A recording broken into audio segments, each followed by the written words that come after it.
Welcome to Sangeeta kitchen. Sangeeta কিচেনে আবার একটি রেসিপি নিয়ে আপনাদের সামনে আমি হাজির হয়েছি। সেটা হচ্ছে এঁচোড় দিয়ে ছোলার ডাল দিয়ে রান্না করছি।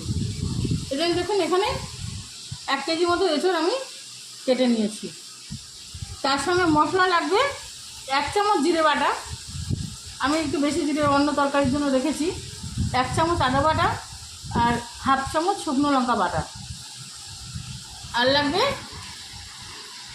একটা আলু আমি এইভাবে কেটে রেখেছি, টমেটো আর গরম মশলা বাটা আর 1 কাপ মতো ছোলার ডাল আমি ভিজিয়ে রেখেছি। এবার আমি এঁচোড়টাকে সিদ্ধ করে নিচ্ছি। আর লাগবে ঘি। আর এবার দেখুন, প্রথমে আমি এঁচোড়টাকে নুন দিয়ে আর হলুদ দিয়ে সিদ্ধ করে নেব। 10 মিনিট সিদ্ধ করে নিয়ে আমি আপনাদের সামনে ফিরে 10 মিনিট আমি এইভাবে ফুটিয়ে নিয়ে এঁচোড়টাকে সিদ্ধ করে নিয়েছি। দেখুন, এঁচোড়টা ভালোভাবে সিদ্ধ হয়ে গেছে। এবার আমি একটা পাত্রে জল ঝরিয়ে আপনাদের সামনে জল ঝরিয়ে নিয়েছি। এবার আমি কড়াইয়ের মধ্যে দিয়ে দেবো এটা দিয়ে শুকনো লঙ্কা, দুটো তেজপাতা, একটা শুকনো লঙ্কা আর একটু গোটা জিরে।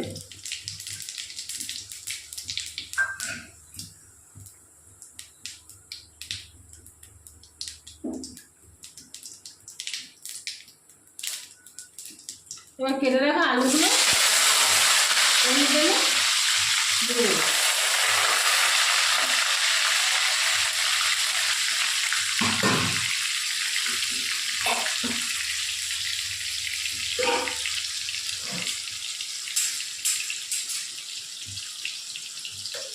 দিয়ে দেবো 1/2 চামচ নুন,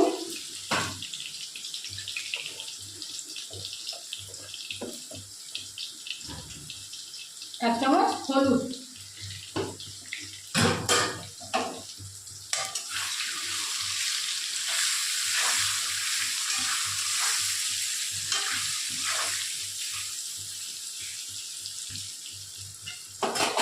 এবার আলু ভাজা ভাজা হয়ে গেল। এবার আমি সিদ্ধ করে রাখা এঁচোড়টাকে এর মধ্যে দিয়ে দেবো।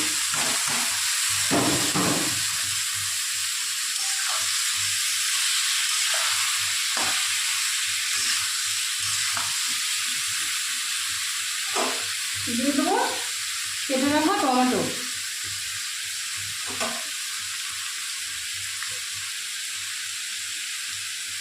সামান্য একটু নুন দিয়ে দিলাম,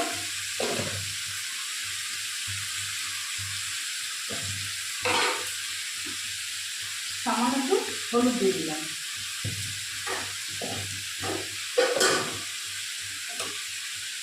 এবার এটাকে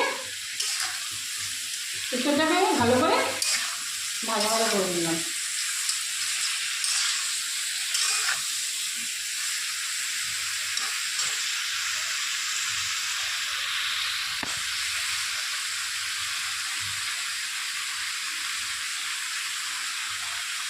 ভালো করে ভেজে নিয়ে আমি আপনাদের সামনে এঁচোড়টা আলুটা আমি ভালো করে ভেজে নিয়েছি। এরপর আমি এর মধ্যে দিয়ে দেবো 1 চামচ আদা বাটা, 1 চামচ জিরে বাটা আর 1/2 চামচের কম শুকনো লঙ্কা বাটা।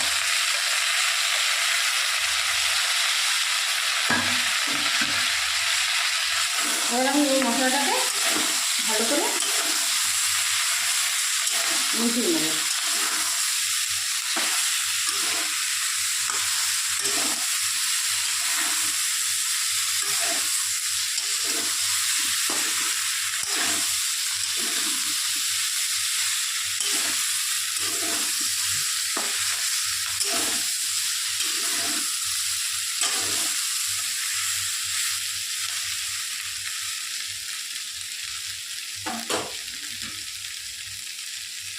এবার আমি যে ডালটা ভিজিয়ে রেখেছিলাম, সেই ডালটাকে আমি 1 কাপ ডাল যে ভিজিয়ে রেখেছিলাম, সেই ডালটাকে আমি এবার এর মধ্যে দিয়ে দেবো।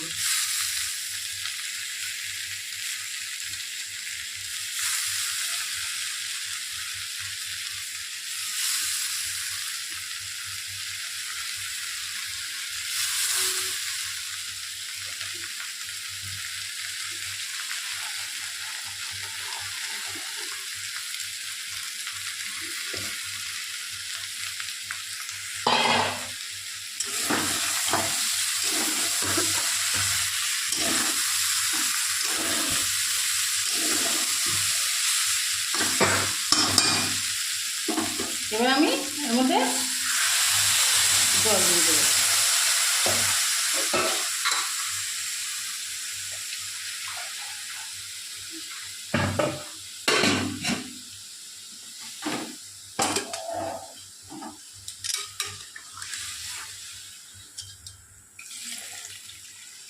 জল দিয়ে আরও 10 মিনিট চাপা দিয়ে দেখুন খুব হালকা করে আমি 10-15 মিনিট এইভাবে জলের ঢাকা দিয়ে চাপা দিয়ে দিয়েছিলাম। এবারে ডালটা সেদ্ধ হয়ে গেছে কিন্তু গলেনি। দেখুন ডালটা সেদ্ধ হয়ে গেছে কিন্তু গলেনি, আর একটু সেদ্ধ হবে। এবার আমি এর মধ্যে দিয়ে দেবো বেটে রাখা গরম মশলা।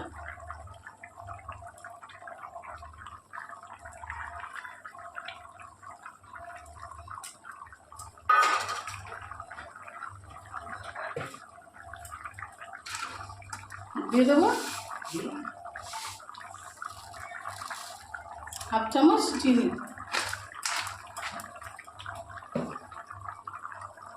দিয়ে দেবো 1 চামচ ঘি,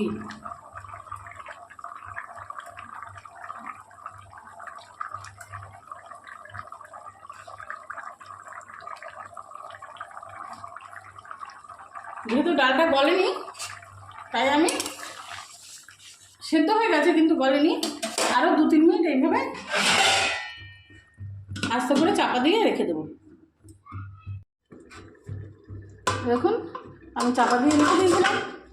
এবার 10 মিনিট পর আমি আবার ফিরে এলাম। এখন ডালটা একদম গামাখা করে, একটু ডালটা গোটাও আছে আর ভেঙেও গিয়েছে। এইভাবে আমি একটা পাত্রে এবার নামিয়ে নেব। এইভাবে এঁচোড় দিয়ে ডাল রান্না করে খেয়ে দেখবেন, খুবই অসাধারণ খেতে লাগে। আর ভিডিওটি যদি ভালো লেগে থাকে লাইক করবেন, কমেন্ট করবেন, শেয়ার করবেন, সাবস্ক্রাইব করবেন। আর নিত্য নতুন ভিডিওর আপলোড পেতে পাশে থাকা বেল আইকন টিপে দেবেন। ধন্যবাদ।